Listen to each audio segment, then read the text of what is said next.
We'll go ahead and get started. So thank you so much to everyone who is joining us for today's event, Uyghur Genocide from Ideological Sinicization to Forced Labor, which is being hosted today by Campaign for Uyghurs and the World Uyghur Congress. My name is Julie Millsap, and I'm the Communications Director at Campaign for Uyghurs, and I am joined today by several very esteemed panelists, and we're looking forward to reaping the benefits of their knowledge and their unique vantage points on the current very dire situation. From the re-emergence of concentration camps and crematoria to buying the silence of the influential and even organizations to normalizing slavery in the modern age, the Chinese regime's enormous crimes are against all of humanity and a threat to the very future of our world.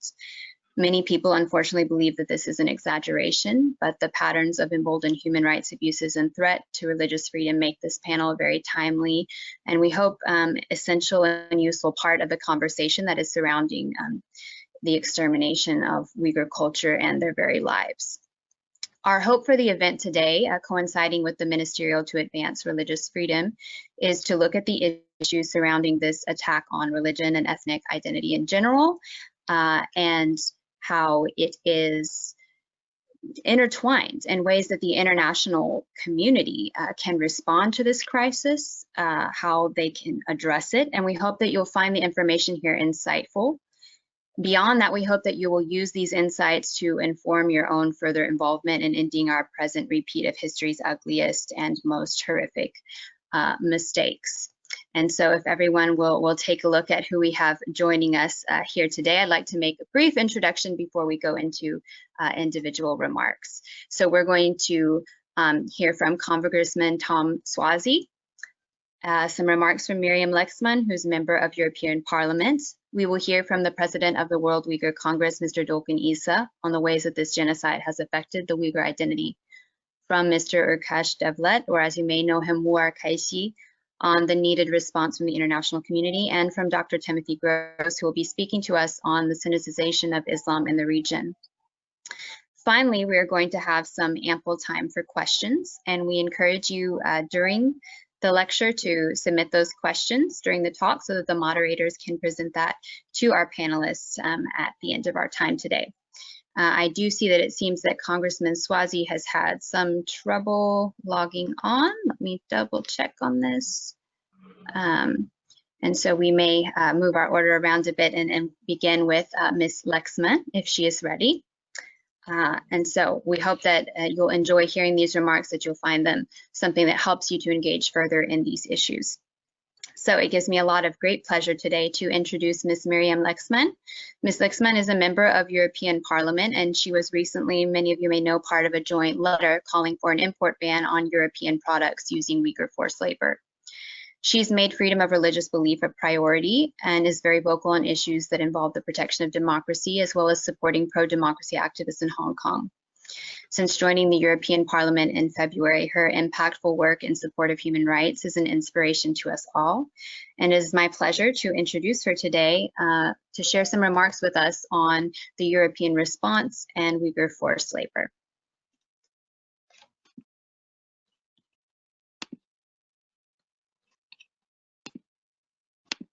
Thank you very much. Can you hear me now?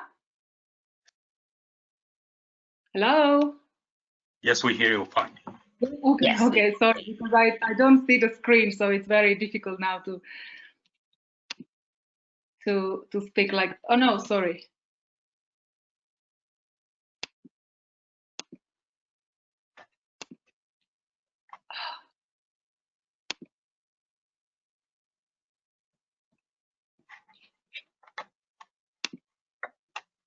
Okay, perfect. Yes. Okay. Okay, thank you very much for inviting me to this event, and thank you very much for organizing this event, because it's very timely and it's an issue we all in foreign affairs daily live in, and I think we have to look for solutions. Unfortunately, I have to admit that the EU has been very slow to respond to the challenges coming from the Chinese Communist parties, and for too long we have been closing our eyes, and we did not want to see the human rights violation in China, mainly because of our economic dependency from China.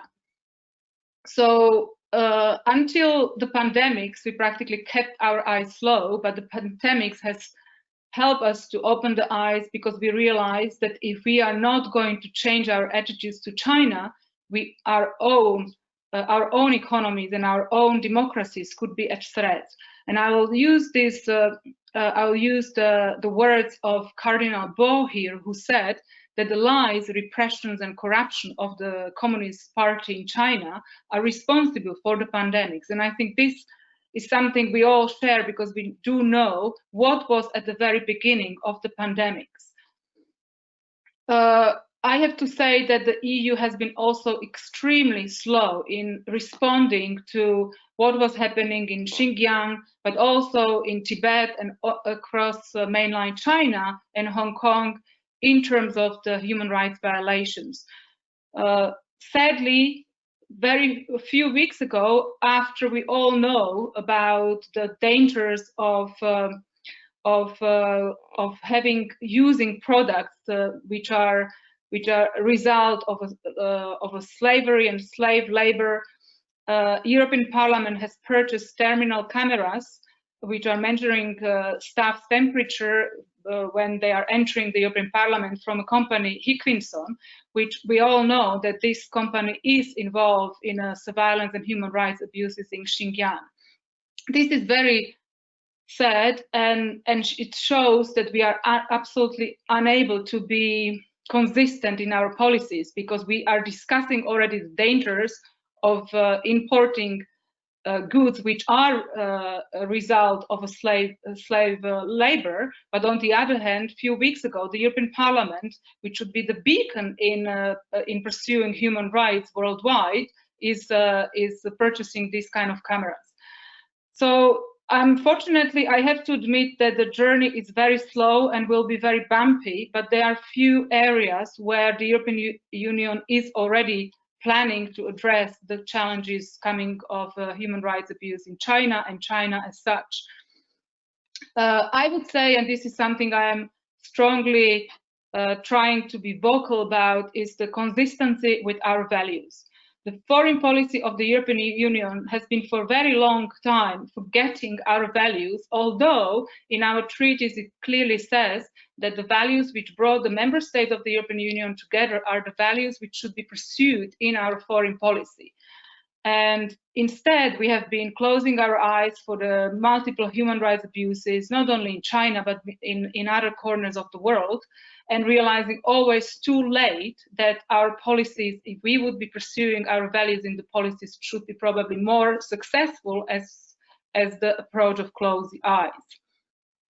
What I think is absolutely vital is that the European Union will find out and realize that our values are actually our strength and not our weakness, because too often we have been shying away from our values because of economic gains. The second area where I believe that we should be strongly involved and we should kind of give grounds for our foreign policy and our strategy against the Chinese Communist Party and the regime in China is the European Magnitsky Act. So practically the European Union is already discussing of our own version of the Magnitsky Act for too long. The European Parliament has been very vocal and trying to push that we will move this agenda. Finally, we are just about to have the first draft of the Global Human Rights Sanctions Regime, which is the European name of the Magnitsky Act. We should see hopefully this draft by Christmas, and that will be the beginning of the discussion. I really hope that we'll be able to conclude the discussion very, very soon and very quickly, that we can have the act in place as soon as possible. This European version of the act should help us to stand firmly. I hear somebody else. To stand firmly against those who are responsible for the human rights abuses in different corners of the world. And I would say here that it's not only individuals like members and officials of the Communist Party in China, for example, but it should be also companies and businesses who are being used by the regime for the human rights violations. Maybe we can tell an example from Hong Kong, where Carrie Lam saw that there will be no way that she can be sanctioned because she said that she's not using any foreign products, but then her credit card stopped working because obviously the credit card itself is a product of American company. And I think this is exactly what is the strength of the Western democracies, that we can, where our companies are doing business in the countries where the human rights violation is happening, that we should use these companies in our, I would say, in our support of our policies, because so far, unfortunately, our own businesses are often working in a service of the regime because of their desire to continue their business in those countries. So if Europe is going to put in place the global human rights sanction regime, this could make the European Union stronger vis-à-vis different regimes, like the regime in China, for example. Another big area where we can move on and improve our policies is the due diligence in supply chains. This is something what the European Union just started the discussion about, is still a long way to go, because we have to find out a proper way how to, proper way of approach, who should be responsible. For example, which company should be responsible if the final product is a result of a human rights violation when it's being created. And this is a problem, how to approach this due diligence policy in such a way that it will be efficient and it will not, after all, I would say, demolish businesses which will be considered being responsible, like, for example, the small shop owner in one of the EU member states who absolutely has no means and ways how to find out if the product he or she is selling is a result of a slave labor or a result of a I would say business which is violating human rights, or putting our own economies and businesses at risk. Because what I think is important here is that we have to, first of all,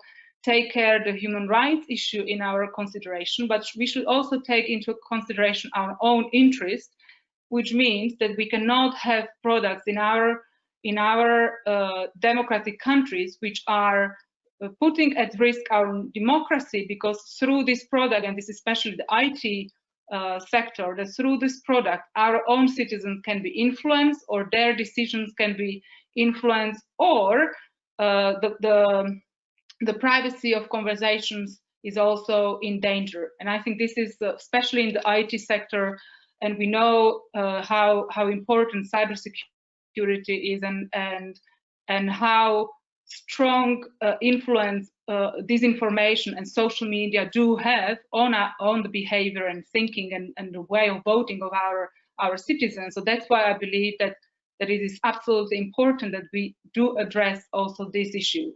And the final issue, I would say, a final area, is to reduce our dependency and economic dependency from China at all, because I think this is something which would put the democratic world, make the democratic world stronger vis-à-vis China. It's very important that we will create new business channel and opportunities and infrastructure among countries like between the EU and the US or Japan or the democratic part of Asia, in order to circumvent our dependency from China in the international business. And why I think that this is absolutely important, and I will maybe quote here Marco Rubio, who said, and I believe that this is a kind of very, very strong, short way of showing the danger of China, is that until now, democratic countries or the EU as a union of countries were the dominant countries in terms of global and international policy and economy.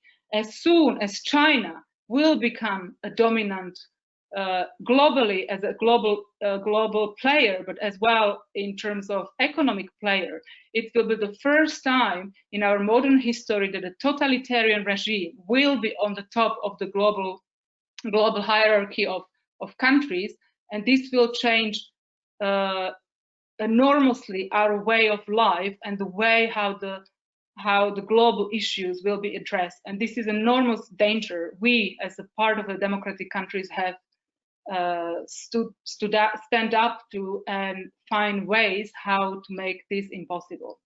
Thank you very much.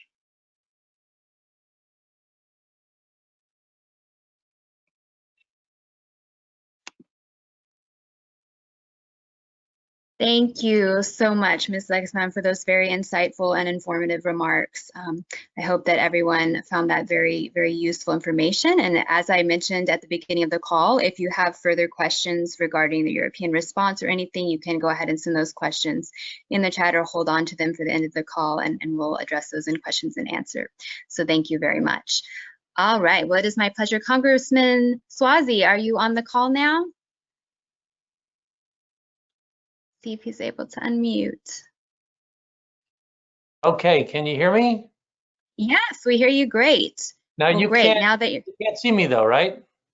We can't see you. If you can hit the camera icon, it should. I've never used this before. I've never used this particular. Let's see now. It's a little different. It's quite secure, but it's a little different user-wise. So. It says paused. I don't know what I did here. Well, wonderful. Well, let me go ahead and introduce you, and then we can hear your remarks at least. So I would like to introduce Congressman Tom Suozzi. Congressman Suozzi is the representative for New York's 3rd District and is a member of the Congressional Executive Commission on China. And he currently sits on the House Ways and Means Committee. And Congressman Suozzi has been a tireless advocate for global religious freedom, having also helped to put pressure on the Chinese government for its brutal treatment of the Uyghurs. I'm sure many of us on this call have an enormous respect and appreciation for all that he has done. Speaking on the House floor in support of the Uyghur Forced Labor Prevention Act, Congressman Suozzi stated that we need to hold the Chinese Communist Party accountable for these acts that violate our very conscience. The United States must stand up for its values and make it clear that we will not be complicit in the internment and forced labor of Uyghur Muslims. And I really can't think of a better way to begin his remarks and continue our conversation today, or a better way to introduce the strong leadership and advocacy that he's shown on these vital issues, and to communicate our enormous respect and appreciation for the work that he does. And so without further ado, Congressman Suozzi, I will turn it over to you. Well, I want to thank you so much. I really apologize. I can't figure out the technology here. This is the first time that I've been on this GoToWebinar like this. So please forgive me for not being able to turn my camera on. Listen, you have a lot of very smart people here that are going to have a lot of very interesting things to say. I'll be very, very brief and just say that I'm 100% with you in doing everything that we can to hold the Chinese Communist Party accountable for what is really just atrocities that exist.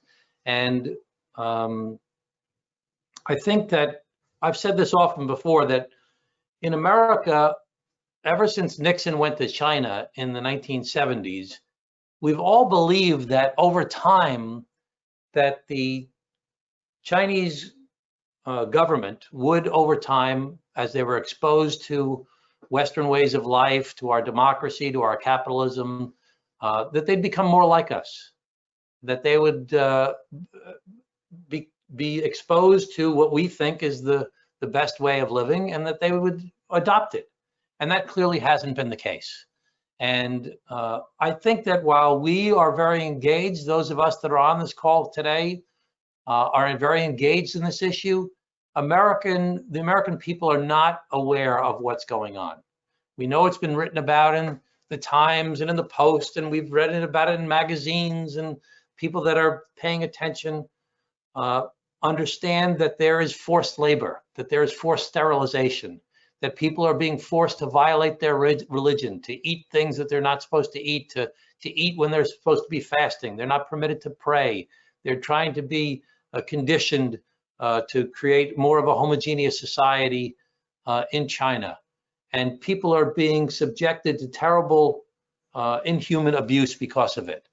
But I don't think most people in America or most people in the world realize this is happening. And, you know, we just saw the announcement today of the major trade deals that China and many of our allies have entered into. That does not include the United States of America. And China, the Chinese Communist Party has a plan. They have a plan to be dominant in the world, more so than they are now, economically, militarily, technologically, on the land, in the water, in space.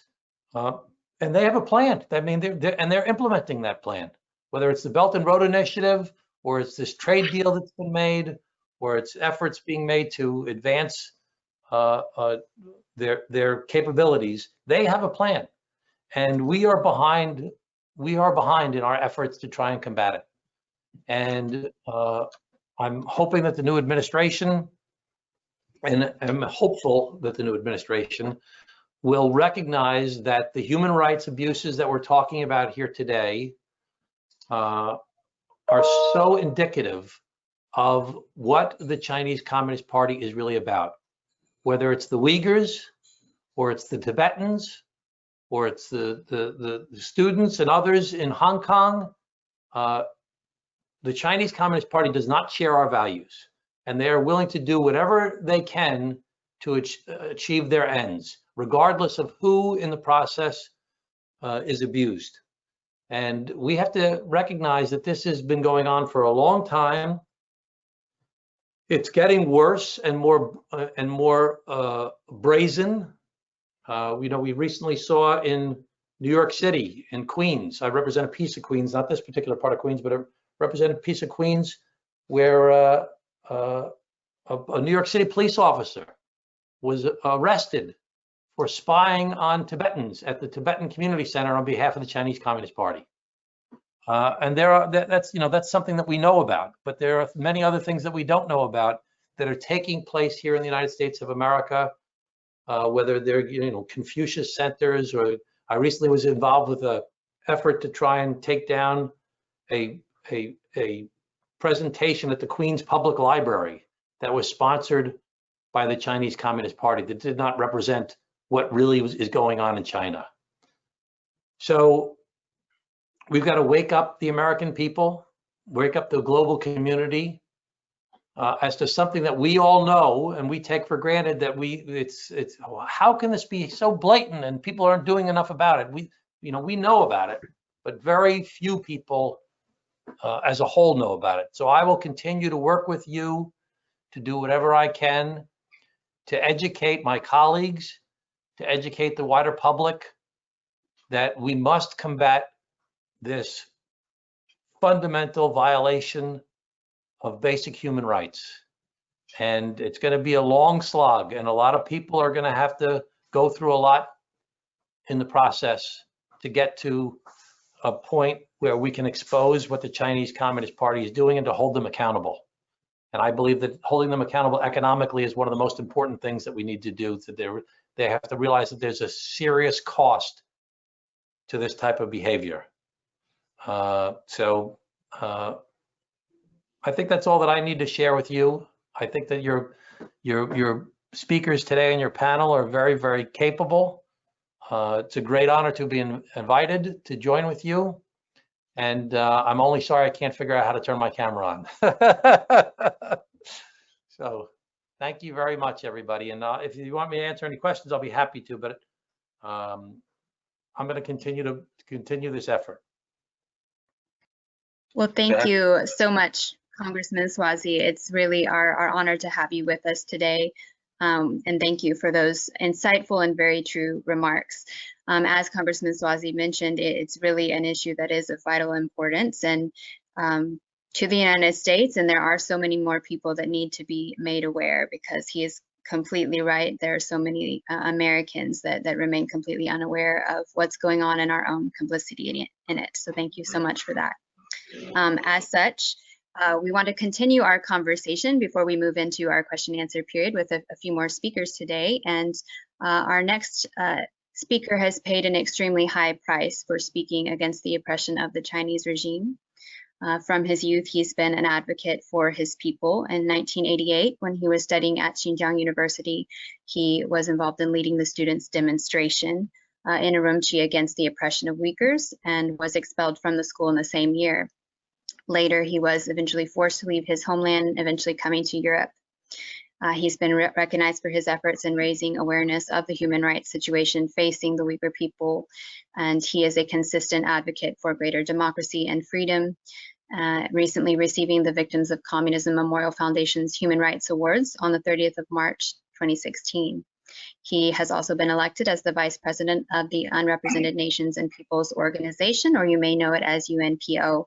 It gives me great pleasure to introduce Mr. Dolkun Isa, currently President of the World Uyghur Congress. Hello, good afternoon. Do you hear me? Voice is okay? Okay, thank you. Good afternoon.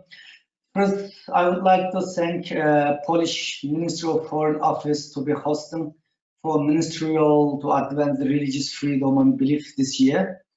And I would like also to thank Campaign for Uyghur and the World Uyghur Congress jointly organized this side event. I appreciate being given a voice to speak about the ongoing Uyghur genocide and the target campaign to take away the religious freedom of the Uyghur people. Current situation of the Uyghur people is pressing. For many years, Uyghur community has suffered incredible at the hand of the Communist Chinese government, whose policies have put the existence of the Uyghur people under threat. Since 2016, we have witnessed the mass arbitrary detention of the millions of innocent Uyghur in the concentration camp, which is the largest mass arbitrary detention of basis of ethnicity since the Second World War. According to Dr. Andrea Zan's report, there are at least 1.8 million Uyghur and other Turk ethnic group detained in internment camp. But different officials reported different of number. For example, State Department saying is up to 2 million, Pentagon estimates around 3 million Uyghur in the camp. I believe also more than 3 million are people, Uyghur, Kazakh, some other Turk Muslim people are suffering concentration camp now. Recently, reports have revealed mass sterilization of Uyghur women, forced abortions, and other birth prevention measures in effort to diminish of the Uyghur population. 100,000 of the Uyghur have been subject to forced labor and modern slavery. At its core, the crime of the Chinese government are an attack on the very core of the Uyghur identity, on what it means to be Uyghurs. This is a genocide. Everything that is unique about the Uyghur people is under attack. Our language, culture, religion, history, ethnic identity. Chinese government is fragmenting our society, imprisoning or disappearing prominent Uyghur and cutting the social ties between communities. By trying to possible diminish Uyghur birth rate in Turkestan, Chinese government is trying to change the demographics in the region. The use of Uyghur language has been banned in the school and public space. So it is bilingual education program. CCP has been trying to erode Uyghur language for decades.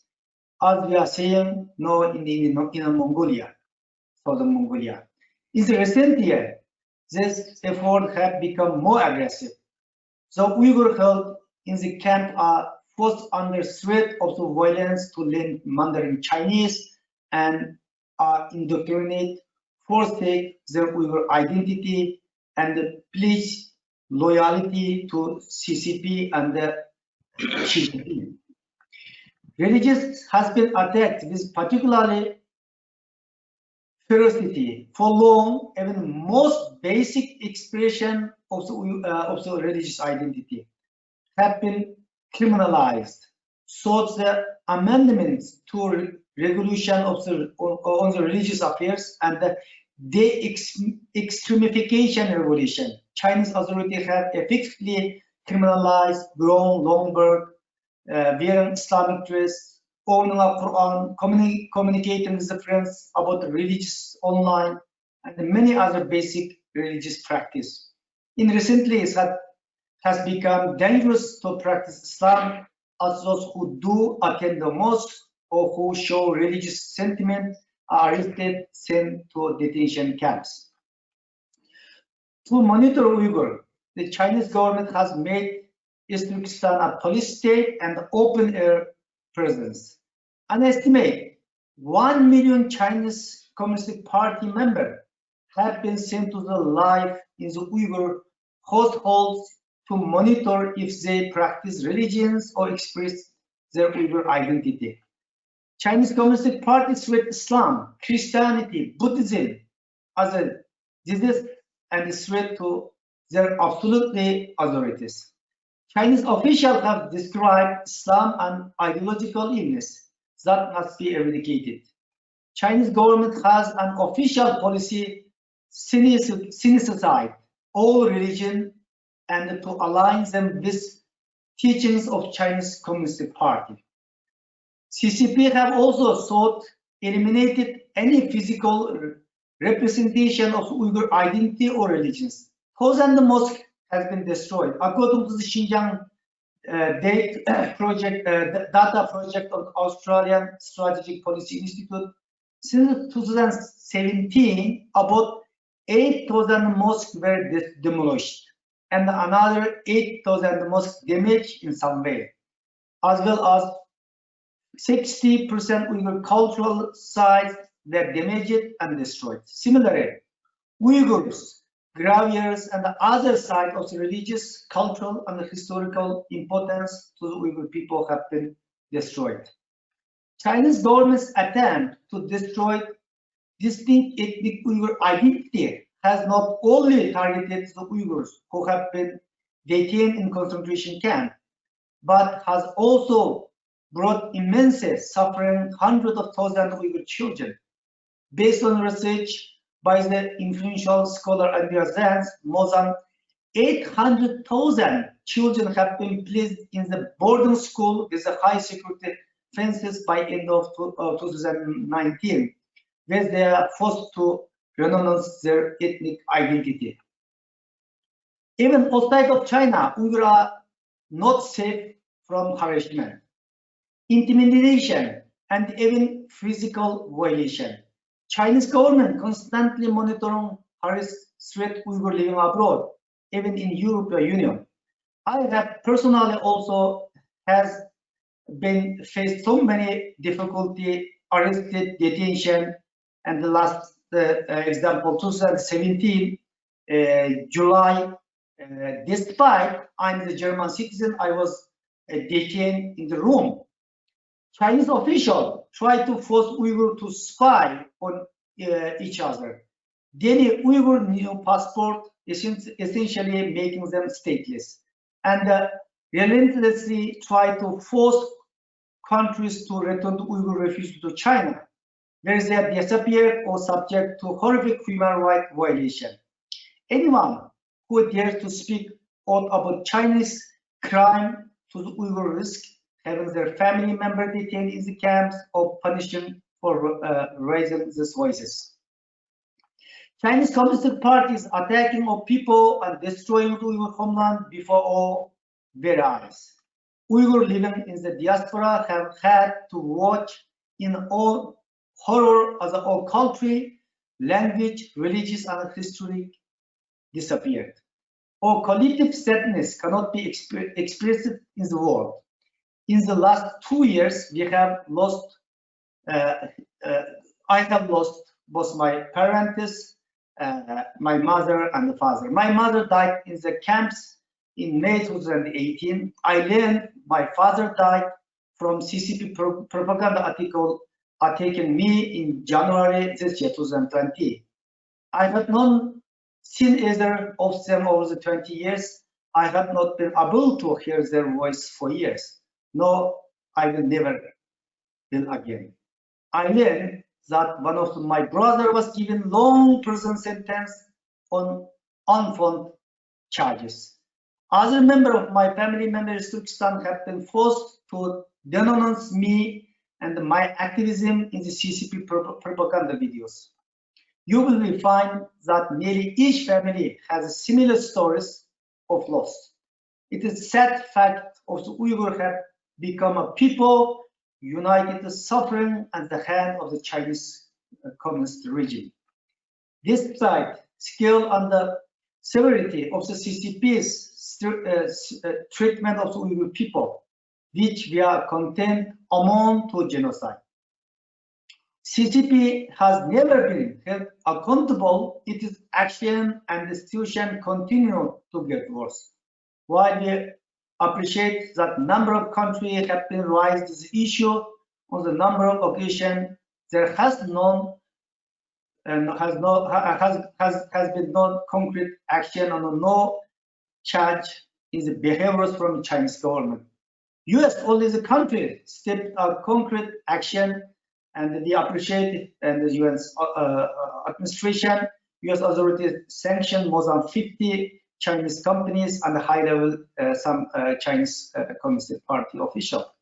But in last 3 years, there has been no resolution on a special section and not even an agenda item in the UN Human Rights Council sections.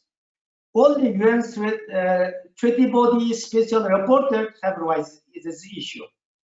United Nations Secretary General also never discussed one of the most serious human rights institutions in the world today. Instead, opting to attend Belt and Road Conference and the events in New York. We are experiencing genocide, yet government have been too timid or reluctant to take real action to stop this atrocity. So it is the time to act. When we say never again, we have 2 minutes. Thank you for your attention.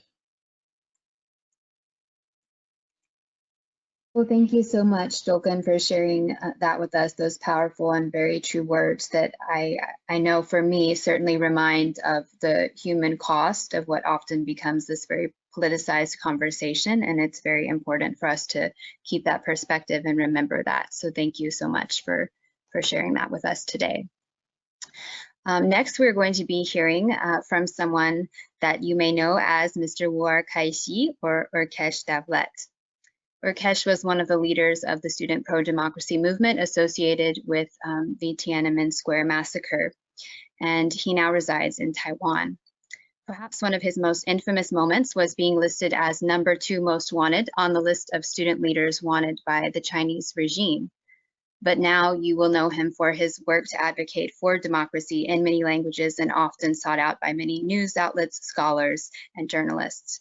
It is my pleasure to introduce Uerkesh Davlet, or Wuer Kaixi.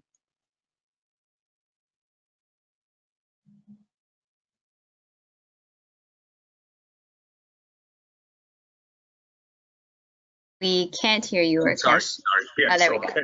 Okay, it's a great pleasure to be here, and it's also painful to be in this discussion to talk about the reality that we're living in, that our friends and family back in our home is suffering the most outrageous human rights violation in the 21st century.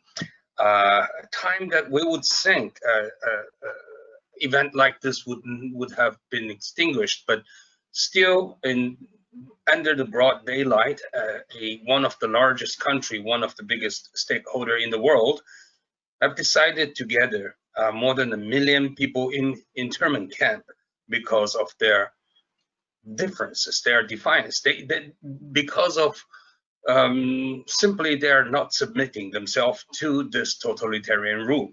We would think this kind of things should not occur in these days, but it is happening, and then that is the reason we are having this conference. So it's a great pleasure to be here together with my good friends and esteemed members, panelists, Congressman, Madam EP. Thank you so much for your support, but still the very fact today, we have to, in 21st century, let me repeat that again, that to discuss this issue aches me. I'm sure it's the same feeling many of us share. But I also like to echo that Congressman Suozzi's word that most people still don't know this is happening today. I want to talk about the topic that I want to talk about today is action needed from the international community. Let's see the result. Let's that we are aiming for. Let's see what we want the world international community to be, to react. We want the international community to know the simple fact and react honestly. We don't even demand for the world to have a strong stance against one of the largest stakeholders in the world, or to be brave. Let's be very honest here. We are expecting the world to act reasonably, and that's it. But unfortunately, that seems to be a aim too high. So the world has certainly changed after 2020. After a year of the good men and women fighting in the street of Hong Kong, it seems the world finally realized there is a clear difference between the two camps. The clear difference between the two camps is being the world of freedom and the other side, which is the communist regime that oppresses freedom. Again, a very simple fact. The world seemed to feel that there should be a clear division, clear line between the two worlds, and that the differences has reached to a level the communist regime have become a Chinese communist regime have become a existential threat to the civilization we're living in the 21st century. And then Hong Kong is the frontline battlefield. I hope the world can realize that Hong Kong was a city of so-called ours. I mean, belong to the free world, and just like a city like Washington D.C. or you are living in now, or Munich, where my friend living in, it belongs to a free world. And then if you lose that, you call it falling of a city, and then to your enemy. And that's exactly what happened. And then also, of course, my fellow Uyghurs sacrifice in the last 3 years. I hope that can be a wake-up call to the world. And then, unfortunately, I think the coronavirus has done the job to hit us in our head. And when we realize our friends and family are exposed to this deadly virus, and the world start to think, wait a minute, what did we do in the last many years? Did we unleash this threat that is eating us up? Of course, when people feel the pain, when they feel the direct interest, like their friends and family getting ill, and they can start to think in a more, they can start to care about things like it is so obvious to many of us. So either the sacrifice of the Uyghur, the fighting of the Hong Kong people, or at the end, eventually this coronavirus, this pandemic, is about to wake us up. So I think the world will be a little different after 2020, and then the world, when we're talking about international communities. But the leaders of the international communities is still catching up. And then I think it's our task to remind them of the reality. There is an old phrase to say it is hard to teach the old dog to learn a new trick. And then I will say, especially when the old dog thinks they are the smartest people in the world. And let's start by pointing out some obvious facts. The old way is simply not working. The old China policy so-called engagement versus containment is simply not working. And it has brought us to the point we couldn't even protect us from the lies of Chinese regime. And we got our friends and family exposed to our deadly virus. By pointing out this obvious fact, maybe we can have those old dogs, those policymakers, those leaders of the international communities to say, okay, maybe we should, after 2020, come up with a new China policy. And then it is our job to point the direction which that China policy should be. Let's use the words that they understand the best to teach them. It's called cost benefit. The leaders of international communities, when they are so proudly present their policies, they would always be thinking about this term, cost benefits. And then the reason the world is not being brave and honest as it should be is also because some people in the decision-making circle actually believe it is cheaper to engage with China.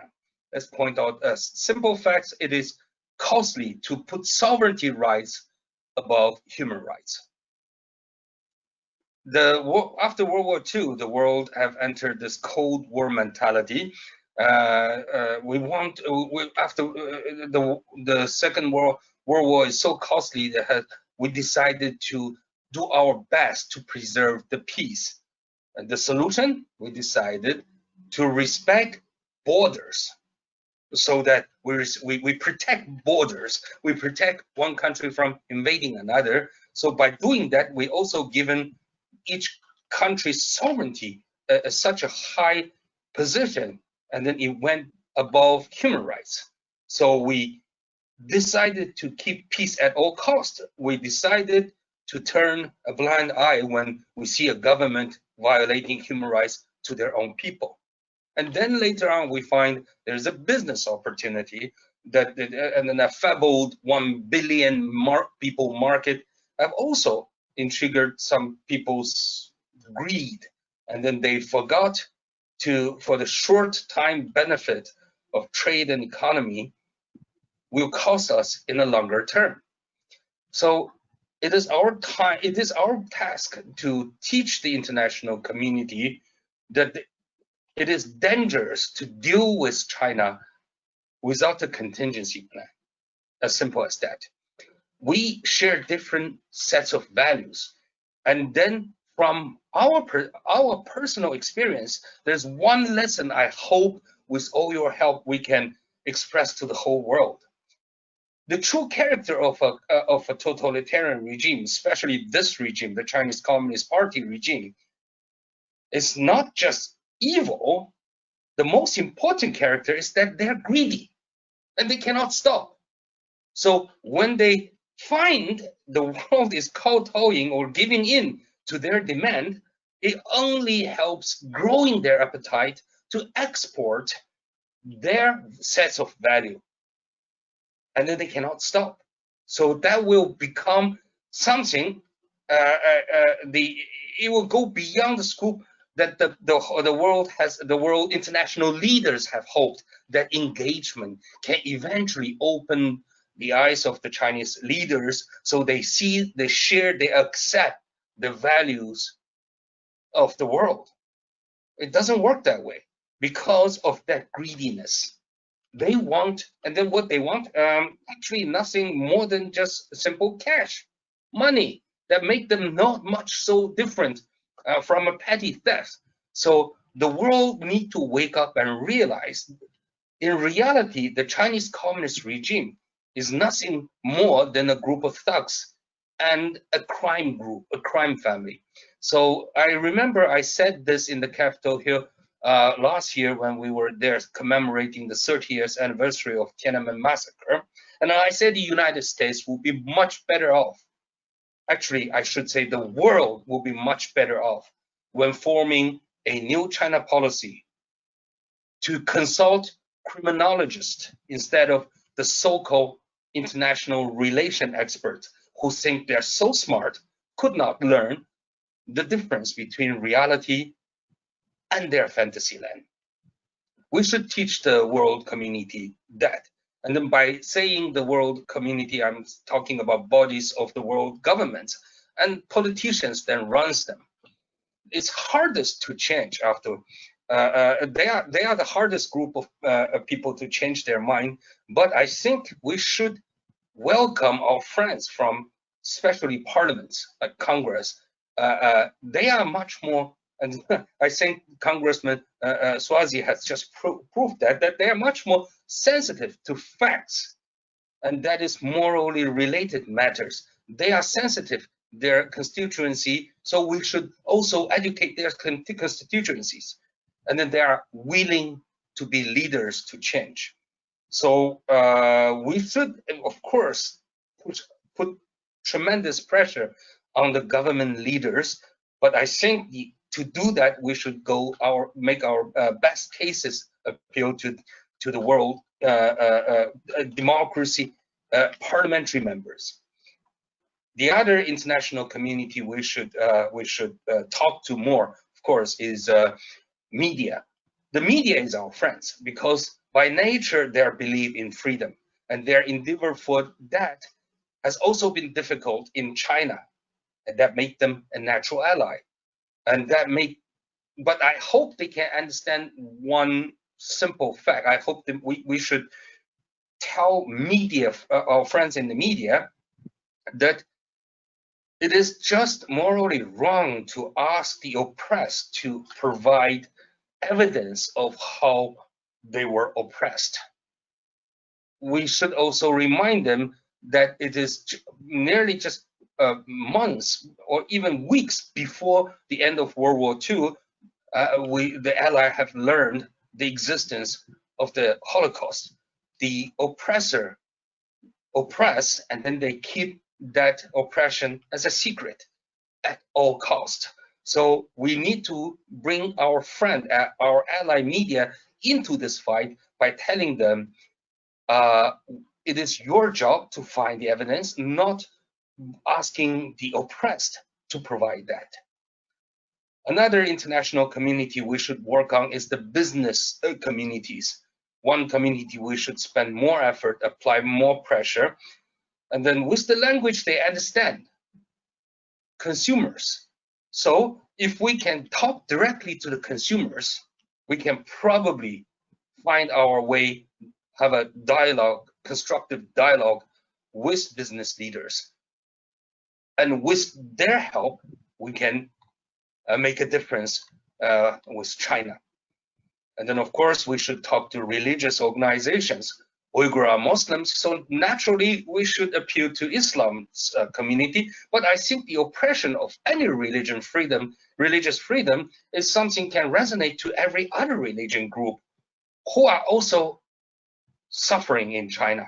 So these international communities are the communities that we should speak to with fact and with passion, and with a picture of a new and better China that can eventually lift that threat and then make the world a much better place. I thank you very much for this invitation. I thank you very much all for participating in this meaningful conversation. And then I hope you all stay safe in this extraordinary time. And let's help this world to be a little bit more brave and honest. Thank you. Thank you so much, Uerkesh, for those very strong and convicting remarks. I'm sure that many listening will find that incredibly insightful and helpful. To kind of close our panel of speakers today, we have the privilege of hearing from Dr. Timothy Grose.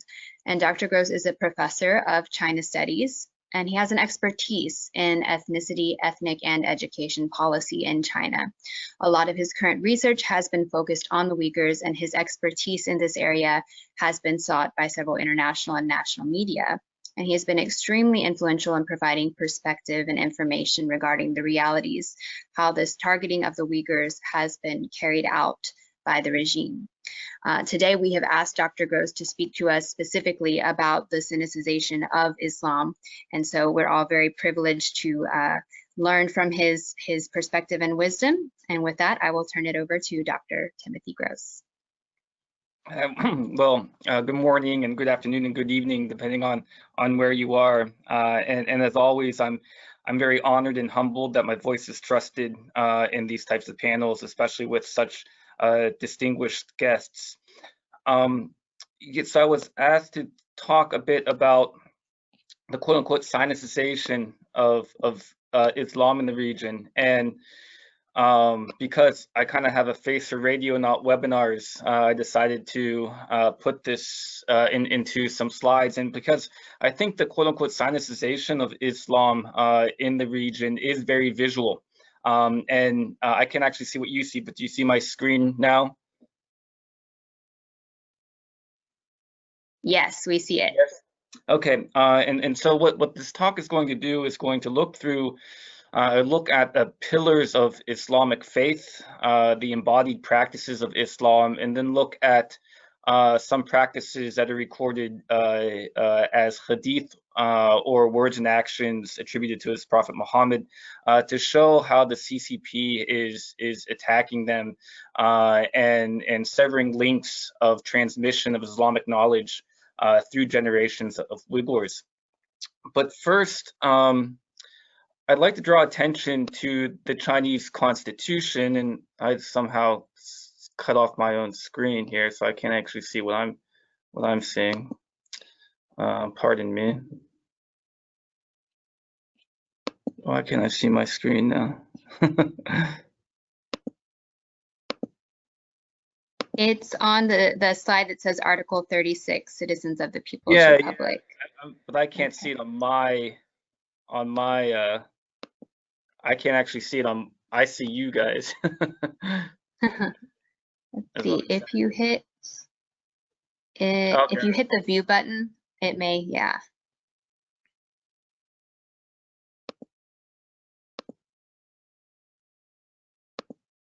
Okay, let's try this again. I'll try not to press anything. No, see, I know every time I'm clicking to change the slideshow, it's changing my screen.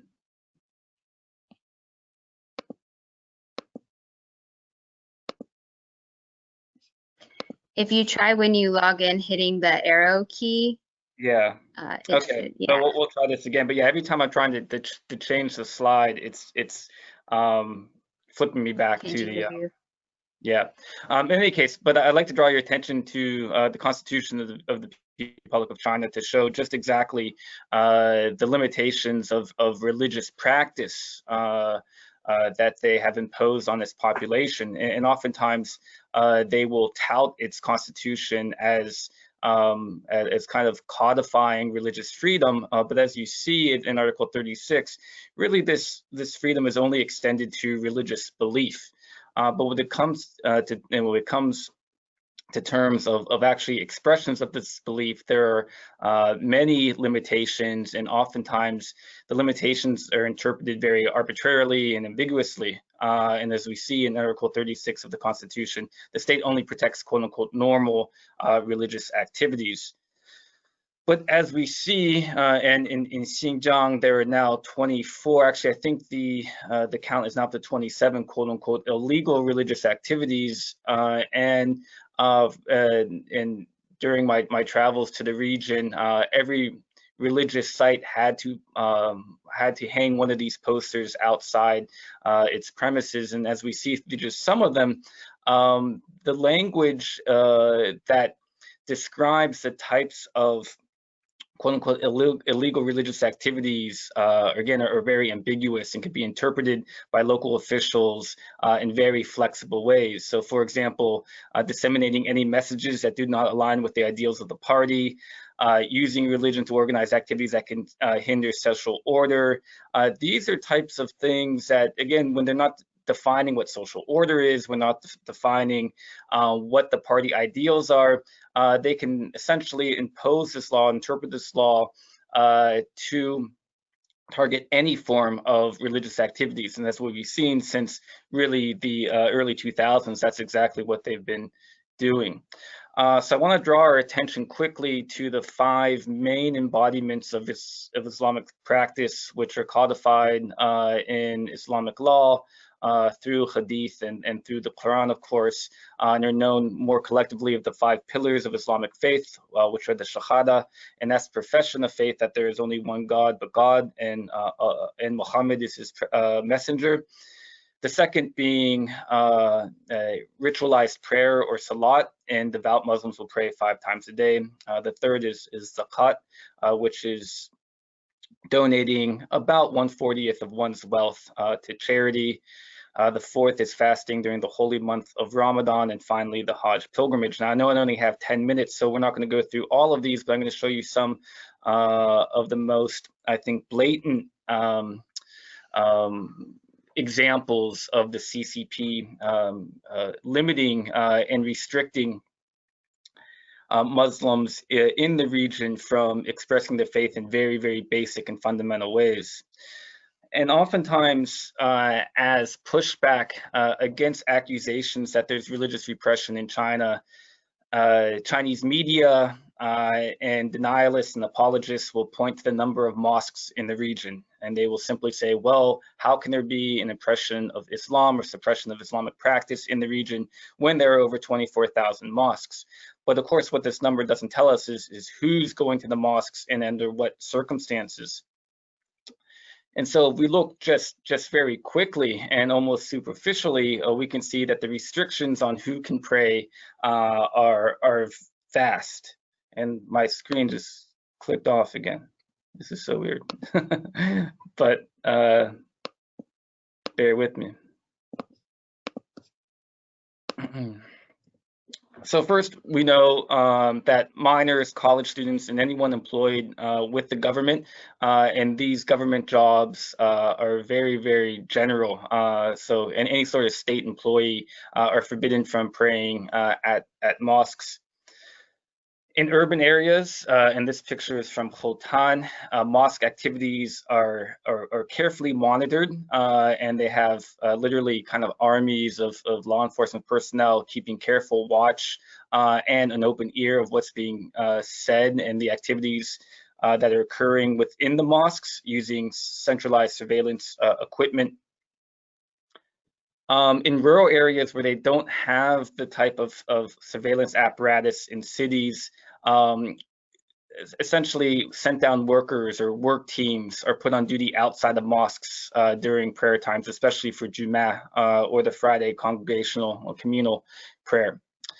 And we know that mosques are being destroyed. ASPI has done a lot of work in documenting the destruction of mosques through satellite imagery, but here we have government work teams recording themselves that mosques are being quote unquote adjusted, and by adjusted meaning destroyed. In this one account here, it says that the number of mosques was quote unquote again adjusted from 10 to 4 because of new living arrangements, essentially relocating Uyghurs from the Mahalla communities into high-rise apartments, and then them justifying this new living arrangement by destroying mosques or quote unquote consolidating mosques.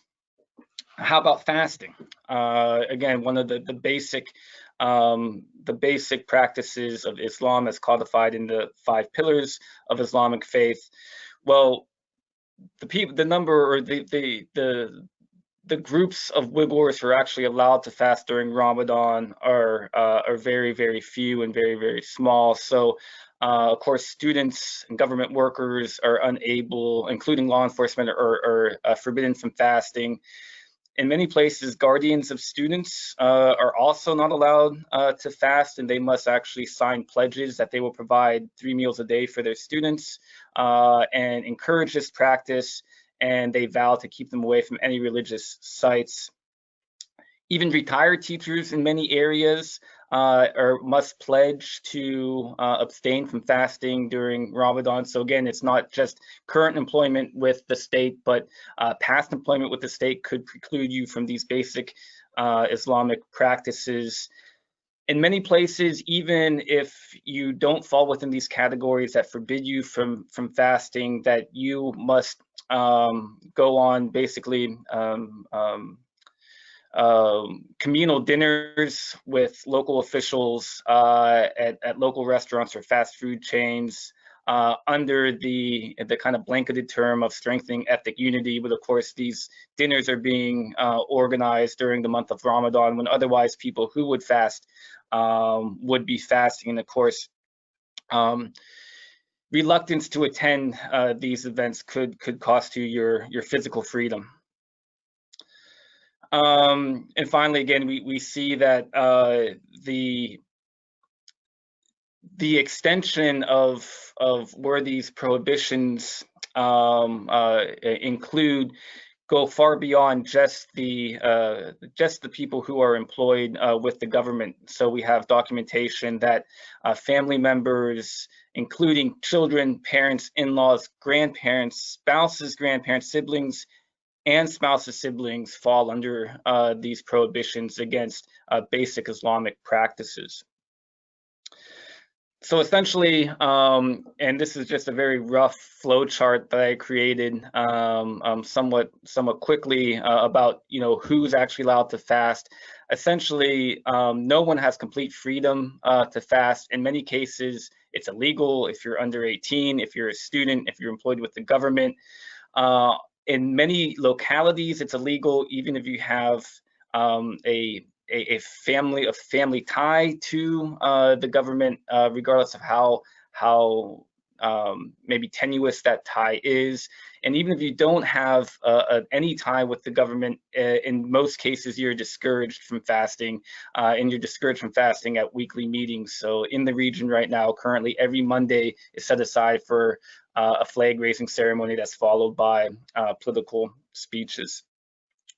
We don't know as much about what's going on in the Hajj for the Hajj pilgrimage because the government doesn't break down the number of Hajis by ethnic group. We do know that restrictions in Xinjiang are more stringent than in other places, especially since Uyghurs' passports were confiscated. But even before the confiscation of these passports, unlike other regions, other provinces like Gansu, Yunnan, which the minimum age for Hajj applications was 35. In Xinjiang, you have to be 50 to 70 years old.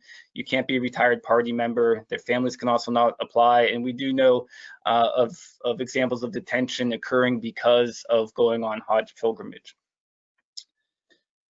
Next, we need to look at the sunnah, or the straight path that is codified in hadith, or words and actions attributed to the Prophet Muhammad. And we see more restrictions imposed by the Chinese Communist Party that, again, limit these very basic expressions of piety.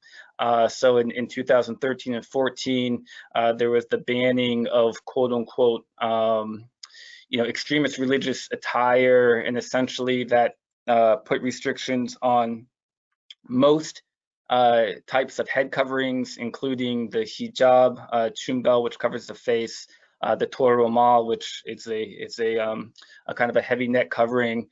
It prohibits young men from growing quote unquote abnormally long beards, and it also prohibits individuals from wearing clothing with symbols of Islam, especially the crescent moon and the star. But this has been kind of a spatial exploration where we see a kind of a macro restrictions, and then they're making their way, and they're invasively making their way to the individual. And we see now more restrictions on the major life cycle rituals of Muslims. So in the Islamic tradition, there are 4 main life cycle rituals. We're not going to go through all of them, but it's the naming ceremony, circumcision, weddings, and funeral. And as we'll see, the government has now imposed itself and is creating new restrictions on these basic life cycle rituals. One is the naming ceremony. So historically, Uyghur communities, as many Muslim communities would, they would have a formal celebration or ritual to name the child, and they would typically draw names from 3 pools. One would be beautiful names of Allah. Others would be names of prophets, and then the third would be names with special meanings. And then they would invite a religious cleric over to the house, and the imam would face Mecca and whisper the azan, which is the call to prayer, and then he would repeat the takbir or Allahu Akbar as he would announce the name of the child, and then extend warm wishes to him or her. And then all in attendance would also repeat or recite the name. But now, all Uyghur families are subject to restrictions on naming and the naming ceremony. So all non-CCP members, so all Uyghurs, are encouraged to hold ceremonies in village service centers. So it takes a ritual from the sacred spaces of the home and puts them in government curated concrete spaces. A party official must be invited and attend these naming ceremonies. In some places, and this is not policy, but in some places, instead of having a religious cleric deliver the name of the child, a village cadre will actually preside over the ritual. And officials now, so if you're affiliated with the CCP, you're now unable to invite religious clerics over the naming ceremonies, and they're only allowed to use, speaking of CCP officials, Uyghur names, and they must avoid religious ones. But we know that there are prohibitions for all Uyghurs on quote-unquote overtly Islamic names. So these screenshots are taken from a state-published book on history and meanings of Uyghur names. In other words, these names at one time were approved by the Chinese Communist Party. So we have examples like Hajim, which is a reference to the Hajj pilgrimage, Imam, which is an Islamic cleric, and Turkic variants of the Prophet Muhammad, so Muhammad, Mehmet, and the names of the Prophet's wives.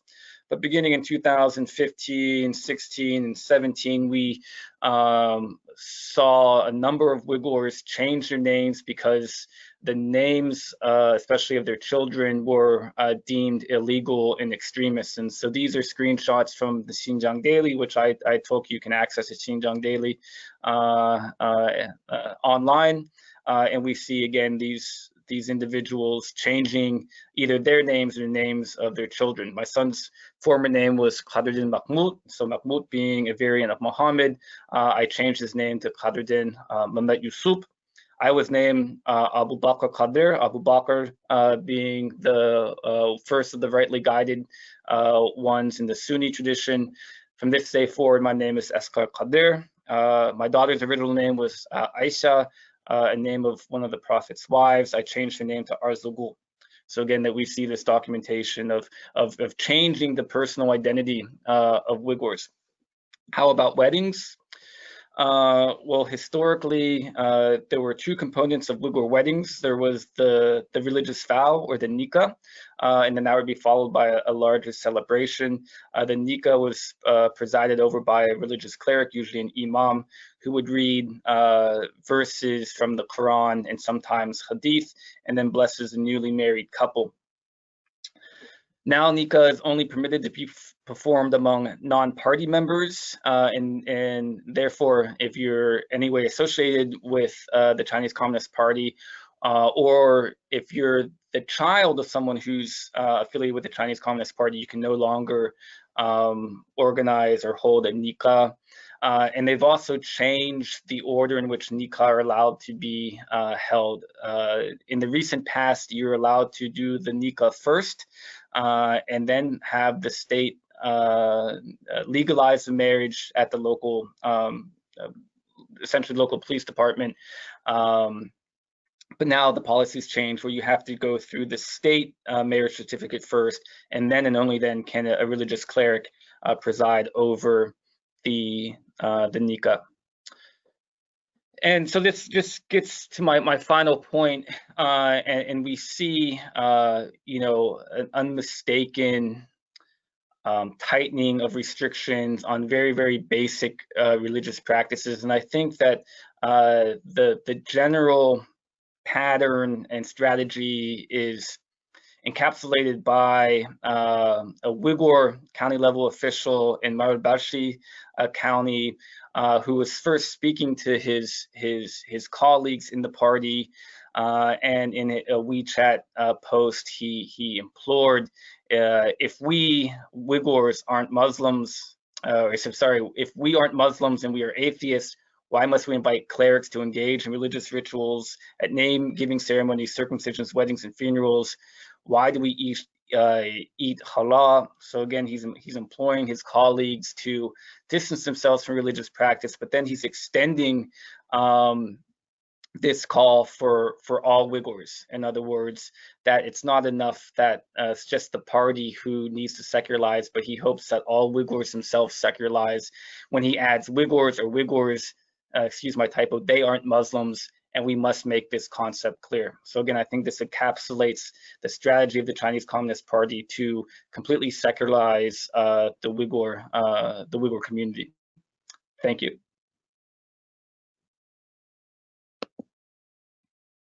Thank you so much, Tim, for those really, really informative and specific ways that we see Uyghurs being targeted. I'm sure that's a very, very clarifying and helpful perspective and explanation for everyone. So I wanted to take this opportunity in kind of closing and summarizing before we move into a few minutes of questions. Just to thank each of the panelists today. We got to hear kind of from different angles regarding this genocide, how the religious aspects tie into it, the actions that should be taken, the actions that are being taken, and what this means for the Uyghur people. So thank you so much for sharing with all of us today. We do have some questions that have been sent in the chat, so I will move into those, and I'll make a suggestion for those questions that did not include a name of who they're addressing the question to, of perhaps an individual that'll be best able to answer what we have. Okay, so for our first question, someone is asking, how can people in the EU be more involved and encourage their governments to take tangible actions against China? So Miriam, perhaps you would like to start from your perspective of how you think citizens in the EU might be better involved with asking for those tangible actions. Thank you very much. Thank you for this question. And this is a question I'm asking myself on a daily basis. And I come from a former communist country, and I believe one way how we can make the European citizens to be aware of what is actually going on in China is to talk more openly and more intensively about the past of half of the European Union. Because unfortunately, I think what happened is that after the November 89, when the regime has fallen in part of Europe, and then the later unification of the European Union. I mean, we have been living in such kind of euphoria that we have never really come to discuss what was the recent history of part of Europe. And when I was listening to the speakers before me, my family was a dissident family, and I had members of my family who died because they were fighting against the communist regime. So I do understand how severe the regime is, and also the way how the regime is trying to curb the freedom of mind of the citizens in order to strengthen the regime. And I think to open up a discussion straight away about China is maybe very difficult for the people today to understand. But if we would be simultaneously talking about the recent history of part of Europe, then the new generation will be more maybe capable to understand what is going on in China. And the second thing I forgot to say is that, or maybe two things. Another thing is that I believe that we are morally co-responsible for the human rights abuses in China if we are not going to take very strong measures about our economic engagement. And as I said before, I don't think it's possible, realistic, that we will close the economic cooperation with China from one day to another, although I can wish for it very, very thoroughly, but it's impossible, and I have to think realistically. but we have to make people aware about the atrocities and make them aware that when they're buying goods in Europe, which has blood on it, that we are morally co-responsible. And I think this is very important. And I believe that maybe the younger generation, which is now very cautious about climate, this generation should be also cautious about the conscience of the West for the human rights atrocities which are happening in China and elsewhere in the world. And the final thing is that we all know that that religious freedom is one of the very strong indicators for prosperity. The more free in terms of religious freedom the country is, but freedom in general, but also religious freedom is a kind of a indicator which often kind of correlates with the economic advantages of the country. And so this is one of the issues that the religious freedom should be more supported worldwide. And the European Union had our envoy for religious freedom, international religious freedom. And already since the new term of this commission, this envoy, this post is vacant, and we still don't have an envoy for religious freedom worldwide. And I believe that this is something where we have to make pressure on the Commission. The Commission already made a decision that they're going to renew this post, but the person has still not been put in office. I mean, and probably is not even chosen. And I believe that this is something absolutely vital, because if we have a person who will be following and monitoring religious freedom worldwide and our responsibility, that can have an impact also on our economic, on the changes of the economic terms and conditions of our business with China and other countries where the human rights are violated. So I believe that this is maybe some of the ideas I have in mind, I'm trying to pursue, and I have many colleagues in the European Parliament who are vocal on this, but unfortunately our voice is still not completely heard in the entire European Union. Thank you. Thank you. That was very helpful. And I hope that for those listening, that it encourages you to find unique ways of making your voice heard in Europe on these issues. Wonderful. We have another question that has come in. To answer one quickly, someone asked, will this be published? We will put it up on YouTube later and send a link out to the attendees. Our next question is, what would you say is the reason behind why this topic is largely ignored? Despite the extent of China's atrocities against Uyghurs, there are so few people who are aware about this. Perhaps Dolkun or Uerkesh, if you both would like to comment a bit on why that might be. Yeah, thank you. Yes, so unfortunately still so many countries still silent on this, even this European country as well. Quite a lot of European country silent, and some other Muslim world, some of those African countries, Latin America, even not silent, support China's atrocity against the Uyghurs. There is several of reasons, but most important reason is economic interest. 20 years ago, 15 years ago, 30 years ago, China needs Western technology, Western money, but no, today's, unfortunately, most of the world, even the European country and the Western country, also depend on the Chinese market, Chinese money. Yeah, so that's why the world know today is no excuse to silence, because so many camp survivors come out and talking on, and this atrocity, so many independent experts write and research, issues a report, but still some countries pretending to silent, and because of the interest, economic interest, and some country only has economic interest. Also, some countries have set up coalition with China, with a partner with China, because this country have also owned so many human rights violations. They are also corporate partner with China. We have witnessed, particularly UN Human Rights Council section. The country is set up coalition, and together and protect each other. This atrocity. This is the main reason why so many countries stood in the silence.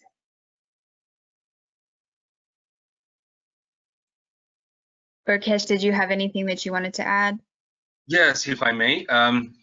I agree with my good friend Dolkun's analysis on this sense. Economic interest has certainly blinded the world for seeing the truth, but also, you know, we can be wishful thinking people, and then the world has sometimes, the Western world, especially we're talking here, you know, like to turn a blind eye or become sudden deaf when the word Islam was also introduced. Let's not be cute about it. Of course, that's you know, just the world has this hysteric reaction, and then decide to ignore or just stay away from this religion. That is also another reason. And then I think when the matter doesn't have a personal interest, Xinjiang, or you know, Turkestan is East Turkestan it's a remote, one of the least explored place, and then also Chinese government have been keeping it that way. So let's just it's way far away, far land that most people don't know, that so they do not have enough interest. So sometimes I'm thinking, even like a culture or travel experiences of people who have been to this nation, these places, if they can share more of their personal experience, that can resonate ordinary people. You know, it's like we have beautiful and very rich culture and history, great food. So if we can let people have a personal interest, I think it will help for people to. So that's why you know, for instance, I'm working with a great photographer and artist to present this project. Unfortunately, the pandemic has put it on a pause. That we want to take 100 photos of Uyghur people around the world, portraits, and then just let the people see those faces and realize that Uyghur, the word that has been, you know, until recently a very foreign and very less known word, are actually people just like you and me.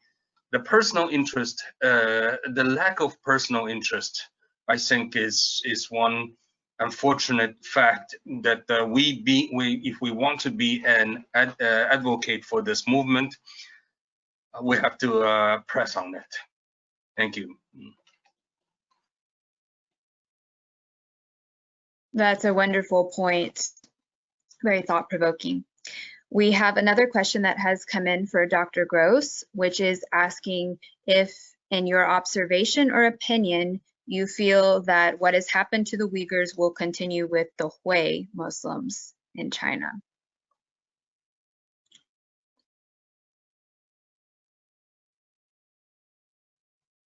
Oh, we can't hear you, Tim.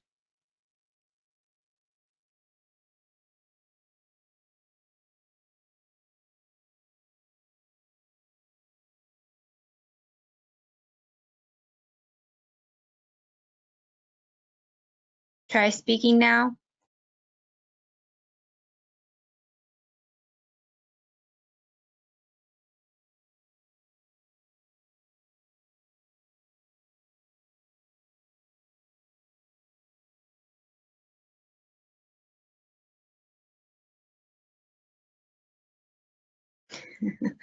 Well, sorry about the technical difficulties. Does anyone want to give a little bit of a quick 1-minute response to whether they feel like things that have been happening with the Uyghurs have also been observed or will continue with the Hui?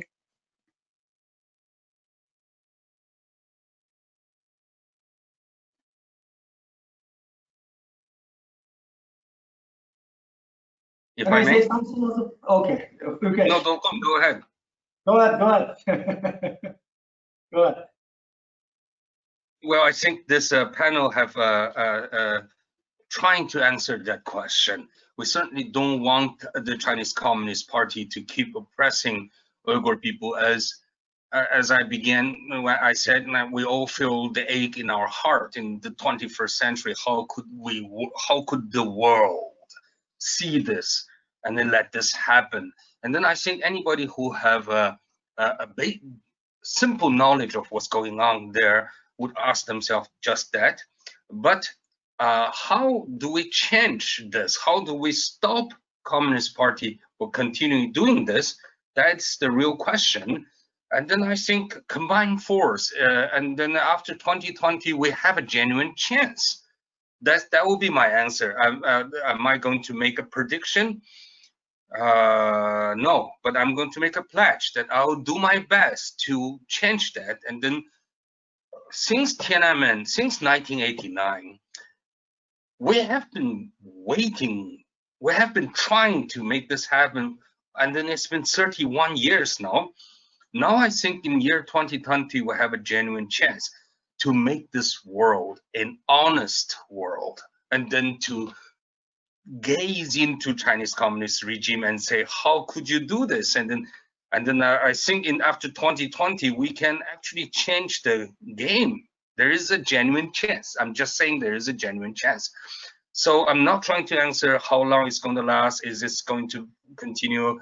As if there's nothing we can do, but only depends on our analyze on China, on the Chinese regime, as if like the Chinese regime is the only determining fact on this matter.